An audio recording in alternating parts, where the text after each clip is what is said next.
Staffing एक important function of management है जिसमें सही व्यक्ति को सही पद के लिए नियुक्त किया जाता है। हेलो एवरीवन, वेलकम टू फ्यूके एजुकेशन। मैं दीपाली खरे और बढ़ते हैं हम अपने नेक्स्ट चैप्टर की ओर, चैप्टर 12, जो कि बात कर रहा है नियुक्तिकरण, जिसको हम स्टाफिंग के नेम से भी जानते हैं। तो चलिए स्टार्ट करते हैं हम आज का टॉपिक। तो ये एक स्टाफिंग क्या है कि सही व्यक्ति, choosing the right person for the right job. ठीक है, तो इसमें सबसे पहले इसमें हम अगर देखें तो नियुक्तिकरण प्रबंध का प्रशासनिक काम है। ठीक है, एक मैनेजरियल फंक्शन है जिसका अर्थ है संगठन में स्थापित विभिन्न पदों पर पद के महत्व के अनुसार योग्य व्यक्तियों को नियुक्त करना, कि जो वैकेंट है पोजीशन, उसके लिए सही व्यक्ति का चुनाव करना, उसी को हम स्टाफिंग के रूप में देखते हैं। कि कई सारी एक संस्था में नियुक्तियां होती हैं, तो उस हिसाब से जो पद हैं उस पर सही व्यक्ति आना चाहिए, अन्यथा वो जो नियुक्तियां होती हैं वो हमारी वेस्ट होती हैं। ठीक है, तो सही व्यक्ति को सही कार्य के लिए हम चुनाव कर रहे हैं। प्रबंधकीय भाषा में पद और व्यक्ति में सामंजस्य स्थापित करने की सभी क्रियाओं की नियुक्तिकरण कहते हैं। ठीक है, कि हम अगर व्यक्तियों को ना सिर्फ पद पे बैठा रहे हैं, जब बल्कि उनमें कोऑर्डिनेशन भी बना के चल रहे हैं, तो इन्हीं सारी एक्टिविटीज को हम क्या कह रहे हैं, स्टाफिंग का नाम दे रहे हैं। ये एक प्रक्रिया है जिसके अंतर्गत सही व्यक्ति को सही पद पर नियुक्त किया जाता है, वही कि choosing the right person for the right job. ठीक है, तो इसी प्रक्रिया के अंतर्गत हम ये करते हैं। चलते हैं हम नेक्स्ट स्लाइड पे। तो अब हम स्टाफिंग का मतलब समझ लेते हैं कि होता क्या है। एग्जैक्ट मीनिंग ऑफ स्टाफिंग, किसी संगठन का कामकाज उस संगठन के मानव संस्थान पर निर्भर करता है। हम ये अच्छे से जानते हैं कि हम कोई भी संगठन है वो मानव की नियुक्तियों से ही बनता है। मानव जो ह्यूमन रिसोर्स डिपार्टमेंट है वो ही नियुक्तियां करती है। क्यों? जितने भी वेरियस पद हैं, लाइक मैनेजर के हैं या टेक्निकल है या फाइनेंस से रिलेटेड, जितनी नियुक्तियां होंगी वो मानव संस्थान पर ही निर्भर करती हैं।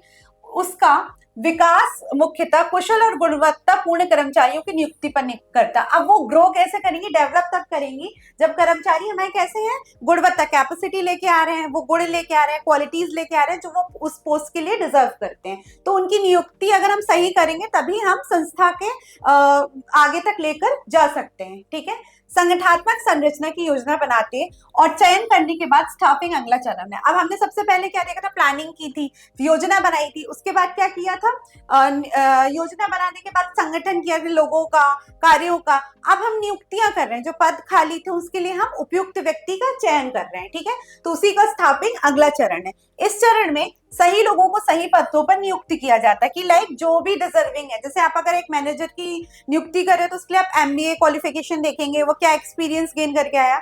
तो सही पदों पर सही व्यक्ति को हम इसमें नियुक्त करें। इसमें क्या है, भर्ती है, रिक्रूटमेंट है, चयन है, चूजिंग है, प्रशिक्षण है, ट्रेनिंग और विकास, पदोन्नति, प्रमोशन, परिश्रमिक, कि आप क्या उनको मेहताना वगैरह दे रहे हो, ठीक है, कैसे सैलरी वगैरह दे रहे हो, कार्यबल के प्रदर्शन का मूल्यांकन, जैसे कई चरण शामिल है। तो ये सारे वेरियस स्टेप्स एक नियुक्तिकरण में सम्मिलित होती हैं। हम इसमें कार्यबल, वर्क फोर्स देख रहे हैं कि उसका हम इन सब चीजों का, ओवरऑल प्रोसेस का वैल्यूएशन कर रहे हैं। तो वो हम क्या कर रहे हैं, इसमें नियुक्तिकरण में देख रहे हैं। चलते हैं हम नेक्स्ट स्लाइड पे।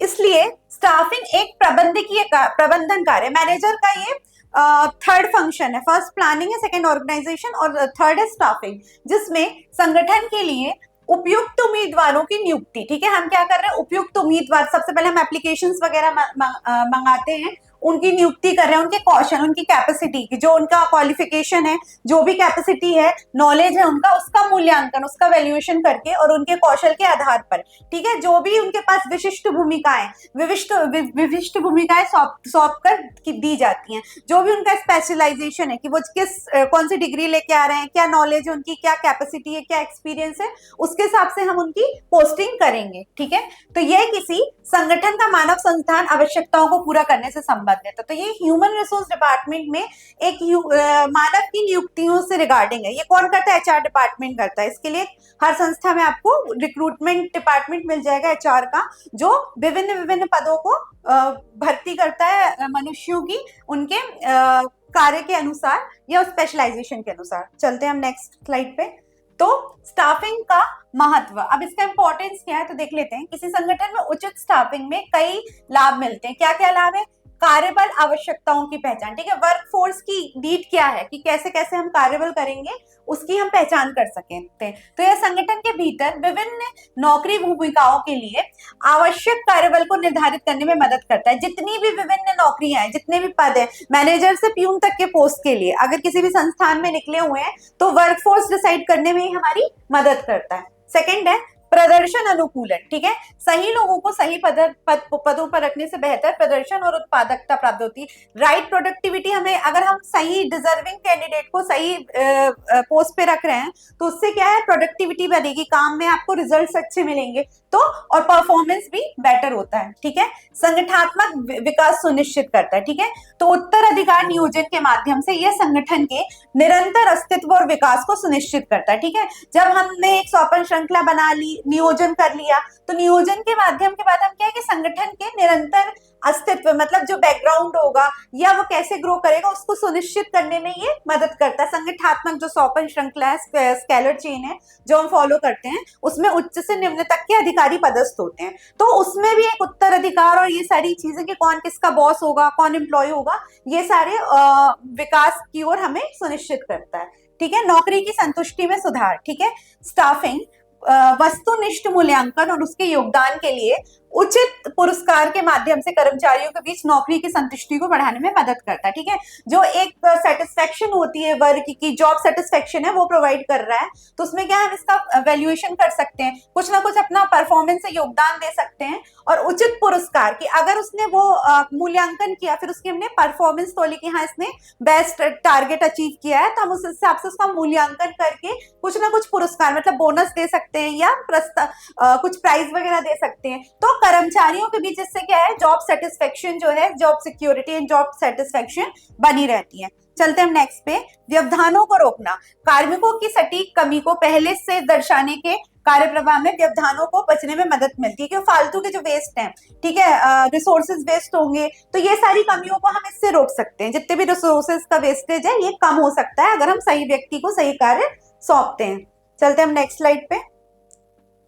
अब स्टाफिंग के लाभ, इसके क्या कुछ मेरिट्स हैं तो वो देख लेते हैं। सर्वोत्तम उम्मीदवार का चयन, तो इसमें हम क्या कर रहे हैं, स्टाफिंग प्रत्येक की नौकरी के लिए सबसे उपयुक्त उम्मीदवार की पहचान करने और उसका चयन करने में सहायता करता है कि कौन सा बेस्ट पर्सन होगा for the best job, choosing the right person for the right job. तो जो बेस्ट व्यक्ति होगा, हमारे पास 10 एप्लीकेशंस आए, उसमें से हमको एक व्यक्ति का ऐसा है कि 10 साल का एक्सपीरियंस है, क्वालिफिकेशन है, नॉलेज है, तो वो उस मैनेजर जैसे पद के लिए वो व्यक्ति सबसे उपयुक्त है, सर्वश्रेष्ठ है, बाकियों के मुकाबले जिनका एक्सपीरियंस कम है या उतनी कैपेबिलिटी या नॉलेज नहीं है। तो ये हम सही व्यक्ति को सही पद के लिए चुनाव कर रहे हैं। बढ़ी हुई दक्षता, यह सुनिश्चित करता है कि सही लोगों को सही काम के लिए चुना जाए, जिससे संगठन की समग्र दक्षता बढ़ जाए, ठीक है।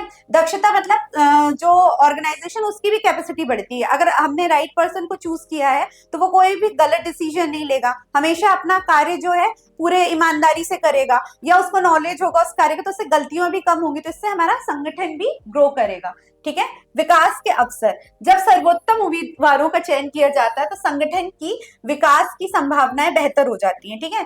कि वही कि विकास के अवसर मतलब ट्रेनिंग डेवलपमेंट हम अपने एम्प्लॉयज को देते हैं, तो उम्मीदवारों का भी चयन हम इस प्रकार कर रहे हैं कि साथ में कार्मिक भी ग्रो करते हैं, ठीक है। तो विकास के अवसर है, यहाँ प्रमोशन वगैरह मिलने के चांसेस होते हैं। प्रभावी जनशक्ति नियोजन, स्टाफिंग उचित जनशक्ति नियोजन और उपयोग में सहायता करती है, ठीक है। तो हम यहाँ क्या कर रहे हैं, जनशक्ति नियोजन कर रहे हैं, मतलब प्लानिंग कर रहे हैं ह्यूमन रिसोर्स को लोगे कि कौन से व्यक्ति को कहाँ नियुक्त करेंगे, ठीक है। और उपयोग में सहायता करती है, यह सुनिश्चित करती है कि रिक्तियां भरी जाए और दक्षता बनाए रखी जाए, कि जो वैकेंट पोस्ट उसको आप फिल करें और उसकी जो कैपेसिटी है, कैपेबिलिटी है, उसके हिसाब से आप इसको बनाए रखें, उस व्यक्ति का चुनाव करके इसको आप बनाए रखें, ठीक है। फिर है संगठनात्मक सामंजस्य, तो योग्यता के आधार पर सही लोगों का चयन करके और उचित प्रशिक्षण प्रदान करके स्टाफिंग संगठन के भीतर सामंजस्य सुचारू कामकाज सुनिश्चित करता है। वर्कफोर्स और क्या है, सामंजस्य कोऑर्डिनेशन बनाए रखता है, क्योंकि अगर हम सही व्यक्ति को करेंगे तो एक बॉस होगा, एक एम्प्लॉय होगा, तो उनके बीच में स्केलर चेन में एक तरह का कम्युनिकेशन होगा जो काम करने में या वर्क एग्जीक्यूट करने में मदद करेगा। तो ये काम की सुनिश्चितता को निश्चित करता है। चलना हम नेक्स्ट स्लाइड पे। अब मानव संस्थान प्रबंधन के एक भाग के रूप में स्टाफिंग, ह्यूमन रिसोर्स डिपार्टमेंट है, उसमें स्टाफिंग में उसका क्या रोल होता है, एक पार्ट है उसका। तो ये कार्य प्रबंधकों द्वारा किया जाता है। कौन करते हैं? जो एचआर मैनेजर्स होते हैं उनके द्वारा रिक्रूटमेंट किया जाता है। इसमें लोगों या संस्थानों को प्रेरित किया जाता है तथा संगठन के लक्ष्यों और उद्देश्यों से परिचित कराया जाता है। तो हम लोगों और संस्थान को एकत्रित कर रहे हैं तभी तो हम कार्य कर पाएंगे हम, क्योंकि भौतिक और मानव पद्धति दोनों से कार्य करते हैं। तो संगठन के लक्ष्यों को, जो भी उद्देश्य है संगठन के, उसको पूरा करने के लिए हम इन दोनों को एकत्रित करते हैं। इसे संगठन का एक सामान्य कार्य माना जाता है। ठीक है, जनरल फंक्शन है एक ऑर्गेनाइजेशन का कि आपको स्टाफिंग करनी है। ऑर्गेनाइजेशन के बाद जो नेक्स्ट स्टेप है वो स्टाफिंग ही होता है। किसी संगठन का प्रदर्शन मानव संस्थान के प्रदर्शन और दक्षता पर अत्यधिक निर्भर करता है। तो एक ऑर्गेनाइजेशन कितना ग्रो कर रहा है, ठीक है, उसने अपने टारगेट्स अचीव किए कि नहीं, तो उससे हमें यह भी पता चलता है कि हमने कितना सही व्यक्ति का चुनाव किया था। तो मानव संस्थान के प्रदर्शन और कैपेबिलिटी, दक्षता मतलब कैपेबिलिटी की, अगर वो दक्ष व्यक्ति को आपने लिया है, ठीक है, पूरा कैपेबल है, सारी qualifications, qualities, degrees, experience, knowledge लेके आ रहा है, तो उससे काम भी जल्दी एग्जीक्यूट होगा, उससे हम रिजल्ट बेहतर अचीव कर पाएंगे। ठीक है, संगठन के लक्ष्यों और उद्देश्यों को प्राप्त करने में सफलता संगठन के प्रेरणा, दृढ़ संकल्प और क्षमता के स्तर पर भी निर्भर करती है। तो जो हम संगठन के, ऑर्गेनाइजेशन के जो भी उद्देश्य है, ऑब्जेक्ट है, उसमें क्या है, सफलता हमें मिल रही, सक्सेस मिल रही है। संगठन में प्रेरणा, कुछ ना कुछ हमें मोटिवेशन मिलता रहता है, क्योंकि हमारा जो लीडर है, मैनेजर होता है, वो मोटिवेट करता रहता है। एक ये क्वालिटी भी होती है बेस्ट मैनेजर की। दृढ़ संकल्प मतलब हम कठोर निश्चितता से काम कर रहे हैं, और कैपेबिलिटी तो होगी होगी जिससे हम संगठन के उद्देश्यों को अच्छी तरीके से, प्रभावी ढंग से प्राप्त कर सकेंगे। चलते हम नेक्स्ट स्लाइड पे। अब मानव संस्थान प्रबंधन की विशेष गतिविधियां, क्या एक्टिविटीज करता है ह्यूमन रिसोर्स डिपार्टमेंट, वो देखते हैं। सबसे पहले भर्ती, जिसको हम रिक्रूटमेंट बोलते हैं, कि योग्य व्यक्तियों की खोज करना और उन्हें नौकरी के लिए आवेदन करने के लिए प्रोत्साहित करना। हम क्या है, बेस्ट डिजर्विंग क्वालिटी कैंडिडेट की खोज कर रहे हैं और उन्हें आवेदन, मतलब हम पेपर में या एडवर्टाइजमेंट जहां भी निकाल रहे हैं उसके जरिए वो अप्लाई कर रहा है संस्थान में, अपने लिए एक जगह सुनिश्चित करते हैं कि वो अप्लाई करे, एप्लीकेंट की यहाँ खोज करना है। ठीक है, नौकरी विश्लेषण, डिटेल्स इसमें है जॉब के बारे में, नौकरी की भूमिकाओं का विश्लेषण करना, सारी डिटेल्स देना, उसमें प्रासंगिक जानकारी एकत्रित करना और नौकरी विवरण तैयार करना। ठीक है, जो भी प्रीलिमिनरी इंफॉर्मेशन होती है वो इसमें इंक्लूड करना, और जो डिटेल्स है कि जॉब कौन सी, कौन सा पोस्ट नेम क्या होगा, क्या उसमें सैलरी होगी, या क्या उसमें एक्सपीरियंस चाहिए, या क्या क्वालिफिकेशन होगा, तो इस तरह की सच विवरण या डिटेल्स हम इसमें तैयार करते हैं। फिर है मुआवजा योजना, तो वेतन संरचना, प्रोत्साहन और पारिश्रमिक के अन्य रूपों का विकास करना। तो हम इसमें क्या कर रहे हैं कि वेतन की, सैलरी पोस्ट के हिसाब से उसकी सैलरी कितनी होगी, ये मोटिवेशन क्या होगा, या पारिश्रमिक क्या होगा। वेतन संरचना मतलब स्ट्रक्चर डिसाइड कर रहे हैं कि किस पोस्ट के लिए कौन सी, जैसे बॉस है उसके लिए अलग होगी सैलरी, वेतन उसका अलग होगा, एम्प्लॉय है, मिडिल एम्प्लॉय है, या सबसे निचले हिस्से का कोई व्यक्ति है तो उसकी अलग अलग सैलरी होगी। तो वो डिपेंड करेगा उसके पारिश्रमिक के अनुरूप, या स्ट्रक्चर जो हम तैयार करेंगे स्केलर चेन में होता है उसके अनुरूप। ठीक है, प्रशिक्षण कार्यक्रम, ट्रेनिंग प्रोग्राम्स वगैरह देना। तो कर्मचारी विकास के लिए प्रशिक्षण कार्यक्रमों को डिजाइन और कार्यान्वित करने के, ट्रेनिंग प्रोग्राम्स कैसे शॉर्ट टाइम होंगे, संस्था में होंगे।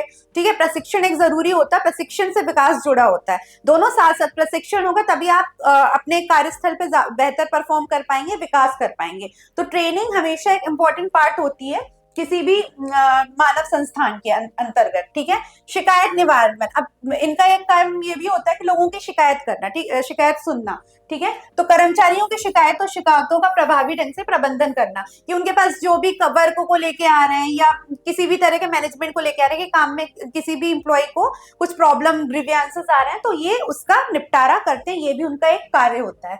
ठीक है, श्रम प्रबंधन, ठीक है, तो प्रबंधन और श्रमिक संघों के बीच अच्छे संबंध बनाए रखना। ठीक है, मैनेजमेंट और जो लेबर फोर्स है, ठीक है, लेवल्स ऑर्गेनाइजेशन है, उनके मतलब अपर और निचले के बीच में एक अच्छा रिलेशन मेंटेन करने की जिम्मेदारी भी एचआर मैनेजर्स की होती है। ठीक है, सामाजिक सुरक्षा योजना, सामाजिक सुरक्षा उपायों के माध्यम से कर्मचारी कल्याण सुनिश्चित करती है कि मतलब आप समाज के लिए कल्याण कर रहे हो, कुछ ना कुछ माध्यम से उसमें अपना डोनेशन दे रहे हो या योगदान दे रहे हो, तो इसमें कर्मचारी कल्याण कमेटी वगैरह भी बनी होती है, तो ये चीज सुरक्षा सुनिश्चित करती है। ठीक है, कानूनी अनुपालन, मुकदमों में कंपनी का बचाव करना और कानूनी अनुपालन सुनिश्चित करना कि जो भी केस वगैरह आ रहे हैं कंपनी को लेकर, तो उसमें आप कंपनी को अपनी रिप्रेजेंट करेंगे वकील के थ्रू या जिसके भी थ्रू, तो आप क्या है कानूनी मामलों में क्या है अपना कंपनी के मुकदमों में बचाव कर रहे हो, और कानूनी अनुपालन की कंपनी के जो नियम है कंपनी अधिनियम से सुनिश्चित हो रहे हैं या नहीं, रेगुलेशंस उसके अकॉर्डिंग चल रहे हैं, जो रूल्स और रेगुलेशंस भी सुनिश्चित करना एचआर डिपार्टमेंट का ही काम होता है। तो ये थी कुछ गतिविधियां इसकी। स्टाफिंग से ऑर्गेनाइजेशन को स्किल्ड एम्प्लॉयज मिलते हैं जो संस्था के गोल अचीव करने में मदद करते हैं। Thank you very much. अगर आपको ये वीडियो पसंद आया हो तो लाइक करें, शेयर करें, कमेंट करें, सब्सक्राइब करें, और डिटेल जानकारी के लिए आप हमारा फ्यूके एजुकेशन ऐप भी डाउनलोड कर सकते हैं। Thank you.